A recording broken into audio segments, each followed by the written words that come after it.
जय श्रीमन नारायण। भक्ति सुधा एवं साधना चैनल में आपका स्वागत है। बात करते हैं कि सोहम साधना क्या है। मित्रों, यह सर्वविदित है कि हमारे श्वास प्रश्वास से रात दिन एक महामंत्र का जप चलता रहता है। उसको शास्त्रकारों ने हंस मंत्र अथवा हंस गायत्री कहा है, जिसमें सोहम हंस का स्वरूप निहित है।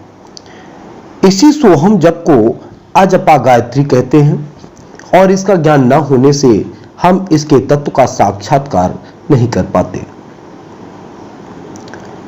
किंतु जो सिद्ध लोग हैं इसी अजपा जप से मुक्ति के द्वार खोल लेते हैं और यही सोहम जब वाणी का रूप धारण करता है तो सो और हा का लोप होकर ओम मंत्र बन जाता है।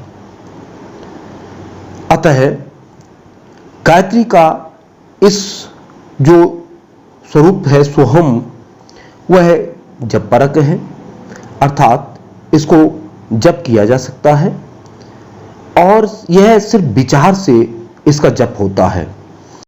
इसका जो स्वरूप है आजपा का, वह जप जो बिना प्रयत्न के अनायास ही होता रहता हो।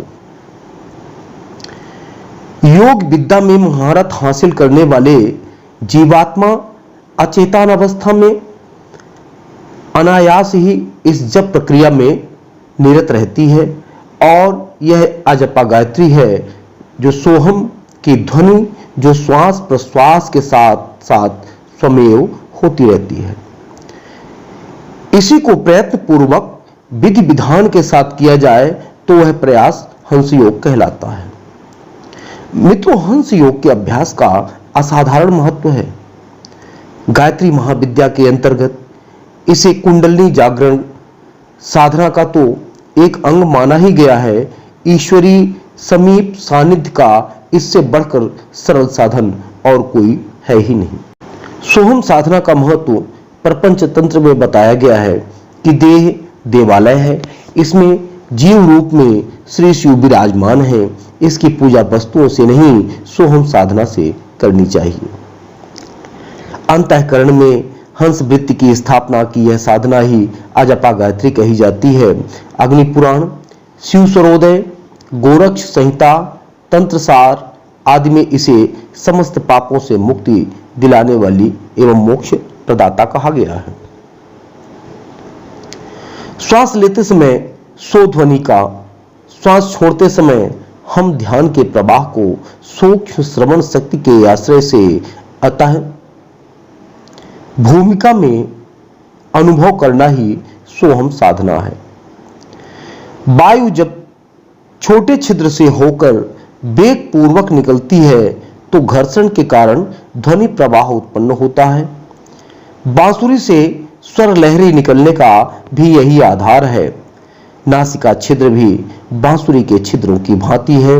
उसकी सीमित परिधि में होकर जब वायु भीतर प्रवेश करेगी तो वह स्वभावतः ध्वनि उत्पन्न करती है।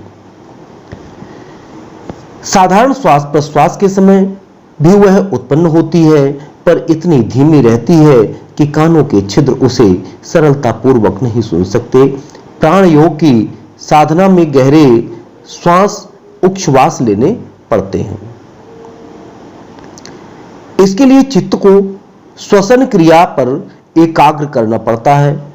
साथ ही भावना को इस गहराई तक उभारना होता है कि उससे श्वास लेते समय सी के ध्वनि प्रवाह की मंद अनुभूति होने लगे और उसी प्रकार जब श्वास छोड़ना पड़े तो यह मान्यता परिपक्व होनी चाहिए कि हम ध्वनि प्रवाह विनिर्मित हो रहा है, अर्थात हम शब्द निकल रहा है। प्रारंभ में कुछ समय यह अनुभूति उतनी स्पष्ट नहीं होगी, किंतु क्रम और अभ्यास जारी रखने पर, अर्थात करत करत अभ्यास के जड़मति हो सुजान, यदि आप इसका अभ्यास करेंगे तो आप पाएंगे कि कुछ ही समय उपरांत इस प्रकार का ध्वनि प्रवाह अनुभव में आने लगता है और उसे सुनने से न केवल चित्त एकाग्र होता है वरन आनंद का अनुभव भी आपको होने लगेगा। सो का तात्पर्य परमात्मा से है और हम का तात्पर्य जीव चेतना से है। अखिल विश्व ब्रह्मांड में संव्याप्त महाप्राण नासिका द्वारा हमारे शरीर में प्रवेश करता है और अंग प्रत्यंग में जीव कोश और नाड़ी तंतु में प्रवेश करके उसको अपने संपर्क संसर्ग का लाभ प्रदान करता है। यह अनुभूति सो शब्द ध्वनि के साथ अनुभूति भूमिका में उतारनी पड़ती है और हम शब्द के साथ जीव भाव द्वारा इस काय कलेवर से अपना कब्जा छोड़कर चले जाने की मान्यता को मजबूत करती है। यह इस शरीर में परमात्म सत्ता का अपने शरीर और मन क्षेत्र पर आधिपत्य स्थापित हो जाने की यही धारणा है और जीव भाव अर्थात स्वार्थवादी संकीर्णता, काम, क्रोध, लोभ, मोह भरी मत्सरता अपने शरीर या मन के रूप में अनुभव करते रहने वाली आत्मा की दिग्भ्रांत स्थिति का नाम ही जीव भूमिका है। इस भ्रम जंजाल भरे जीव भाव को हटा दिया जाए तो फिर अपना विशुद्ध अस्तित्व ईश्वर का अविनाशी अंश आत्मा के रूप में ही शेष रह जाता है। काय कलेवर के कण कण पर परमात्मा के शासन की स्थापना और जीव धारणा की बेदखली यही सोहम साधना का तत्व ज्ञान है। श्वास प्रश्वास क्रिया के माध्यम से सो और हम ध्वनि के सहारे इसी भाव चेतना को जागृत किया जाता है कि अपना स्वरूप बदल रहा है।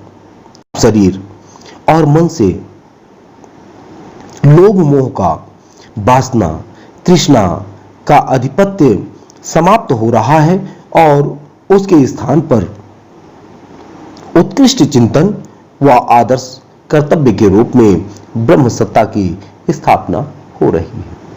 मित्रों, सोहम साधना के आरंभिक चरण में श्वास खींचते समय सो और निकालते समय हम की धारणा की जाती है और प्रयत्न यह किया जाता है कि इन शब्दों के प्रारंभ में अति मंद स्तर की होने वाली अनुभूति में क्रमशः प्रखरता आती चली जाए।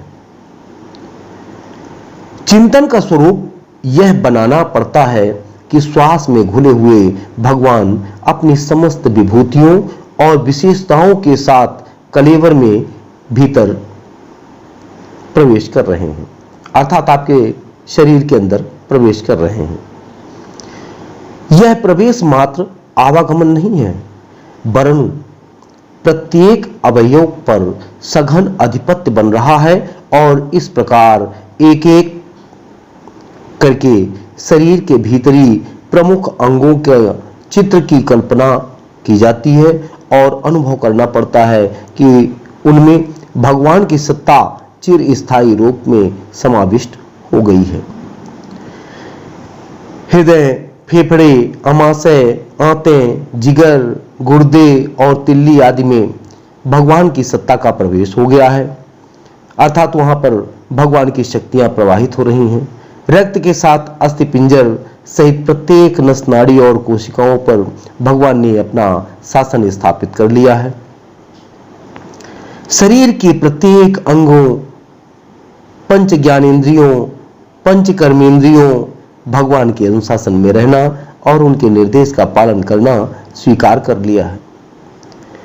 देखना, सुनना, बोलना, चलना आदि इंद्रिय जन्य गतिविधियां दिव्य निर्देशों का ही अनुगमन करेंगी। जननेंद्रियों का उपयोग वासना के लिए नहीं, मात्र ईश्वरीय प्रयोजनों के लिए अनिवार्य आवश्यकता का धर्म संकट सामने खड़ा होने पर ही किया जाए। हाथ पैर मानवोचित कर्तव्य पालन के अतिरिक्त ऐसा कुछ ना करेंगे जो ईश्वरी सत्ता को कलंकित करता हो। मस्तिष्क ऐसा कुछ ना सोचेगा जिसे उच्च आदर्शों के प्रतिकूल ठहराया जा सके। बुद्धि कोई अनुचित, न्याय विरुद्ध और अदूरदर्शी अविवेक भरा निर्णय ना करेगी। चित्त में अवांछनीय और निकृष्ट स्तरीय आकांक्षाएं ना जमने पाएंगी। अहमता का स्तर नर पशुओं जैसा नहीं, नर नारायण जैसा होगा। यही वे भावनाएं हैं जो शरीर और मन पर भगवान के शासन स्थापित होने के तथ्य को यथार्थ सिद्ध कर सकती हैं। यह सब उथली कल्पनाओं की भांति मनोविलास भर नहीं रह जाता और रह भी नहीं जाना चाहिए, अपितु उसकी आस्था इतनी प्रगाढ़ होनी चाहिए कि इस भाव परिवर्तन को क्रिया रूप में परिणत हुए बिना चैन ही न पड़े। सार्थकता उन्हीं विचारों की है जो क्रिया रूप में परिणत होने की प्रखरता से भरे हुए हैं। सोहम साधना के पहले अपने कायकलेवर पर श्वसन क्रिया के साथ प्रविष्ट हुए महाप्राण का परम ब्रह्म की सत्ता स्थापना का इतना गहन अध्ययन करना पड़ता है कि यह कल्पना स्तर की बात न रहकर एक व्यवहारिक यथार्थता के प्रत्यक्ष तथ्य के रूप में आपको दिखने लगे। इस साधना का उत्तरार्ध पाप निष्कासन है, अर्थात इस साधना को करने के पश्चात आपके शरीर से, आपके मन से पाप निकल जाएगा। गायत्री की उच्च स्तरीय सोहम साधना के पहले भाग में श्वास लेते समय सो ध्वनि के साथ जीवन सत्ता पर उस परम ब्रह्म परमात्मा का शासन आधिपत्य स्थापित होने की यह स्वीकृति है।